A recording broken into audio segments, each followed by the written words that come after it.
Unlike us adults who have massive developed brains, kids cannot understand a lot of what happens in television shows, which is why cartoons for kids were made. Shows like Fireman Sam, Thomas the Tank Engine, even as recent as Paw Patrol, which I hear is all the rage now, all created for an audience of kids to entertain and teach things along the way. But as adults, we already know this stuff. In the words of Pitbull, been there, done that. Why would I want to watch a boring kiddie show that panders towards babies? But there is a kids show out there that's perfect for kids and adults.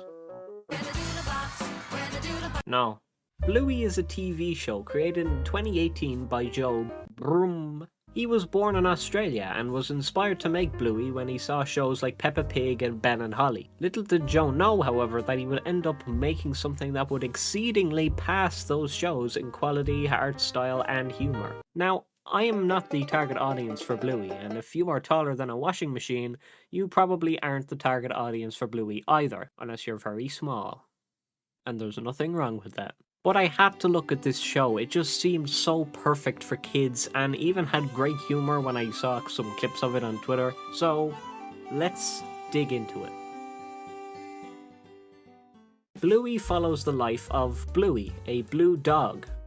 Stay with me here. She lives in Australia with her sister Bingo, her mother Chili, and her father, the best character in the show, Bandit. So it's two kids and two parents just living their life. So it's basically Peppa Pig, right?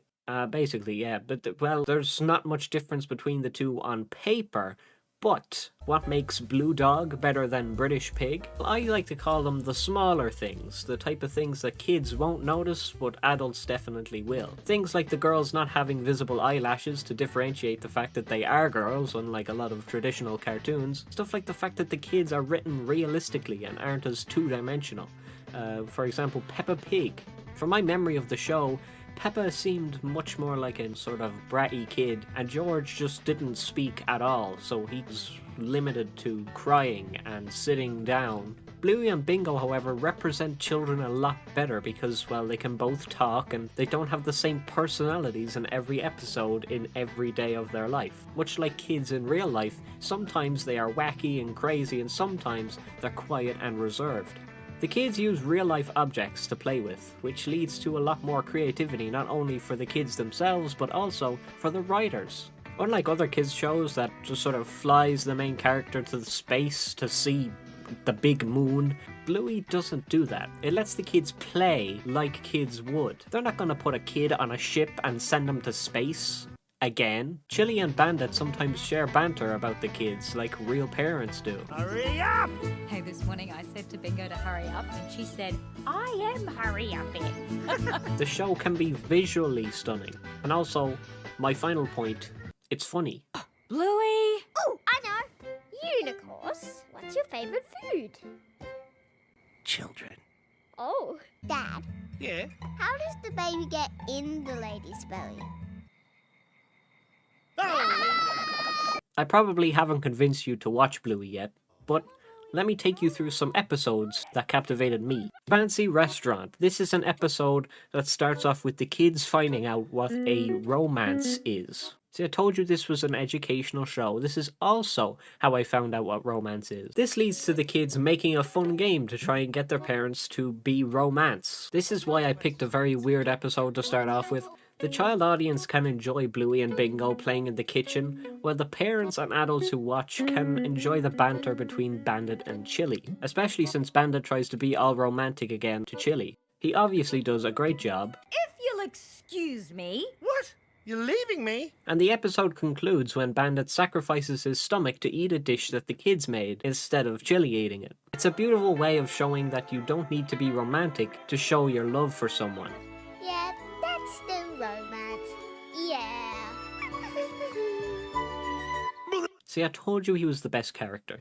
This episode introduces a new character, Leela, who is originally shown to be timid and shy around everyone. Now this episode isn't as funny as some of the others, but I think it teaches a great lesson. Bandit is driving Bluey and Bingo to school while playing games and trying to entertain them. However, Bandit is extremely late for dropping Bluey off, but Bingo wants to play a quick game to start her day off in a fun way. Dad, Yes, mate? you didn't do wind-up bingo. Oh, look, mate, I gotta get Bluey to school. Despite Bandit needing to go, he stays just for an extra few seconds to play with Bingo. Okay. Hooray! Release! See you, Wanda. Bluey herself addresses this in the car, and they say, it probably wouldn't have mattered if I did or didn't play, and it's a small gesture. However, the game that Bingo plays actually goes on to introduce her to Leela. Hey, can you wind me back up, please? Wind, wind, wind.